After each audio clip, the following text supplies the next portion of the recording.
Hello प्यारे बच्चों। नमस्कार प्यारे बच्चों। इस वीडियो में हम लोग मैथ का इम्पोर्टेंट क्वेश्चन करने वाले हैं जो कि आपके बोर्ड एग्जाम में आने की संभावना है। प्यारे बच्चों, इस वीडियो में हम लोग दो टाइप के क्वेश्चन ले रखे हैं। एक तो हो गया मेंसुरेशन से, क्षेत्रमिति से, और दूसरा जो है आपका प्रायिकता से लिया गया है। तो आइए एक एक करके सॉल्व करते हैं। तो फर्स्ट नंबर क्वेश्चन जो है मेंसुरेशन से क्वेश्चन है, यदि किसी लंबवृत्तीय बेलन की ऊंचाई उसके आधार की त्रिज्या की दोगुनी है एवं उसके वक्र पृष्ठ का क्षेत्रफल 616 सेंटीमीटर है, तो उसके आधार की त्रिज्या निकालें। तो ये रहा आपका बेलन, और ये त्रिज्या अगर हम मान लेते हैं त्रिज्या इसका x है, तो ऊंचाई क्या होगा? ऊंचाई देखो क्वेश्चन में क्लियर कट दे रखा है कि उसके ऊंचाई, बेलन की ऊंचाई आधार की त्रिज्या की दुगुनी है, तो ये 2x हो जाएगा, है ना। तो हम इसको मान लेते हैं। हल लिखकर इसको हम सॉल्व करना स्टार्ट करते हैं। मानेंगे, माना कि बेलन की त्रिज्या त्रिज्या जो कि होता है r, उसको मान लिए x है ना। तो ऊंचाई क्या हो जाएगा? तो ऊंचाई जिसको हम बोलते हैं h, वो दुगुना है। ठीक है, किसका दुगुना है? त्रिज्या का। तो ये होगा 2x। और दिया क्या है? उसका वक्रपृष्ठ क्षेत्रफल दिया है।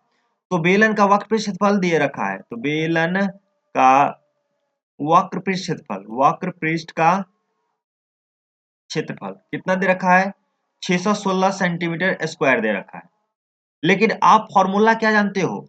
तो बेलन का वक्रपृष्ठ का क्षेत्रफल फॉर्मूला होता है 2πr/h, जो कि 616 सेंटीमीटर दे रखा है। तो यही दे रखा है, ठीक है। अब इसका वैल्यू पुट कर दो। 2 गुने पाई का वैल्यू होता है 22/7, गुने आर का वैल्यू हमने क्या मान लिया है? x, और ऊंचाई क्या है? 2x equal to 616। अब इसको सॉल्व कर दो, इसको आप सॉल्व कर दो। तो इसको सॉल्व कैसे करेंगे? देखो, यहां से होगा एक्स स्क्वायर, ठीक है। तो यहां से सारे को क्या करेंगे? गुना कर देंगे। 22 को गुना करोगे 44, 44 दूना 88, 88 एक्स स्क्वायर, है ना। इधर होगा 616 गुने ये 7 इधर आएगा तो गुना में 7 आ जाएगा। क्लियर है? तो यहां से एक्स स्क्वायर इक्वल टू क्या आ जाएगा भाई मेरे? तो 616 गुने 7 बट्टे में क्या आ जाएगा? 88। अब इसको काट दो। देखो 616 और 88 दो से कटता हुआ नजर आ रहा है, तो दो से कटेगा। 3 दूना 6, 0, 8 दूना 16, ये दो से कटेगा 44। अब देखो ये भी 11 से कट रहा है, ये भी 11 से कट रहा है, तो 11 से काट दो। 11 से काटोगे तो 11 दूना 22 बचेगा 8, 11 अट्ठे 88। 11 से काटोगे 11 चौक 44, 4 से फिर कटेगा 7 चौक 28। मतलब x बराबर आ जाएगा, x बराबर आ जाएगा रूट अंडर, इधर एक साथ यहाँ है एक साथ यहाँ है, तो 7 का स्क्वायर। तो x का वैल्यू क्या आ जाएगा? 7 सेंटीमीटर। और हमें निकालने के लिए क्या बोल रहा है? उसके आधार की त्रिज्या, मतलब r निकालना है। r को तो हम क्या माने थे? x, जो कि कितना आ गया? 7 सेंटीमीटर। उम्मीद करता हूं कि आपको ये क्वेश्चन समझ में आया होगा। तो आप क्या करोगे? वीडियो को लाइक करोगे, चैनल पर नए हो तो सब्सक्राइब करोगे, अपने दोस्तों के साथ शेयर जरूर करोगे, क्योंकि आपके दोस्त भी तो पढ़े। आओ नेक्स्ट क्वेश्चन करते हैं। क्वेश्चन नंबर 2 जो है, यदि 3 सिक्कों को एक साथ उछाला जाता है तो तीनों पर एक ही परिणाम आने की क्या प्रयत्ता है? तो 3 सिक्के अगर एक साथ उछालोगे तो क्या क्या आ सकता है? ध्यान से देखो। तो 3 सिक्कों के एक साथ उछालोगे तो या तो हो सकता है तीनों पे हेड आएगा, या दो पे हेड एक पे टेल आएगा, या एक पे हेड दूसरा पे टेल और पहला पे हेड आएगा। ऐसे ही टोटल कितने पॉसिबिलिटी है? 8 पॉसिबिलिटी है ना। आपको ये सीखना पड़ेगा कि एक 3 सिक्कों को उछालोगे तो कितना, देखो सिक्कों को उछालोगे ना, तो उसका प्रैक्टा क्या होगा? तो सबसे पहले प्रैक्टा क्या होता है? प्रैक्टा बराबर होता है घटना के अनुकूल परिणाम बटे कुल संभव परिणाम, मतलब NE/NS, ये होता है प्रैक्टा का वैल्यू। तो कुल परिणाम अगर 3 सिक्कों को उछालोगे तो क्या आएगा? तो आपको मैं क्लियर कर बता देता हूं। हम लिखेंगे कुल संभव परिणाम, परिणामों, ठीक है, जिसको हम बोलते हैं NS। क्या होगा? अब देखो 3 सिक्का को उछालते हैं तो सिक्का में कितने पहलू होते हैं? 2 पहलू होते हैं, हेड और टेल। तो 2 लिखोगे, और कितने सिक्का उछाल रहे हैं? 3, तो 2 का पावर 3 कितना हो जाएगा? 2 दूना 4, 4 दूना 8, मतलब 8 हो जाएगा। और ये दिखाया भी गया है टोटल कितना पॉसिबिलिटी है? 8 पॉसिबिलिटी है। लेकिन इसमें बोला गया है कि तीनों पर एक ही परिणाम आए, उसकी क्या प्रायिकता है? मतलब एनी, मतलब घटना के अनुकूल परिणाम क्या होगा? तो तीनों पे आने की दो ही संभावना है, या तो तीनों पे हेड आ जाए, या तो तीनों पे क्या आ जाए? टेल आ जाए। दो संभावना है, तो दो होगा। और प्रायिकता अभी जस्ट बताएं क्या होता है? प्रायिकता, प्रायिकता मतलब भाई मेरे पीई क्या होगा?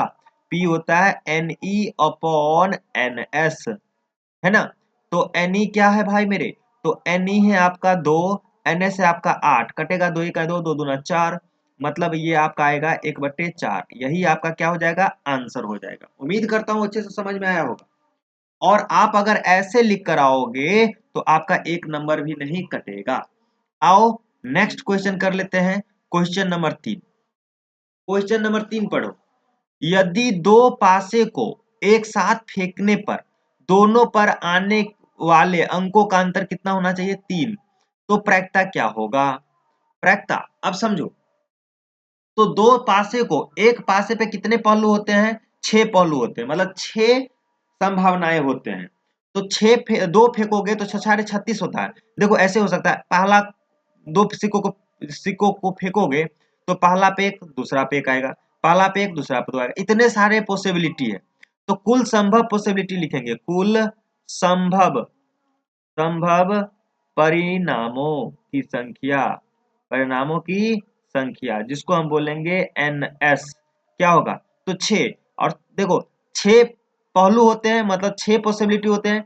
दो पासे को फेंकोगे तो 6 का पावर 2, मतलब 6 4 36, जो कि मैं यहाँ दर्शाया भी हूँ। ये कितने है? 36 पहलू है आने का, ठीक है।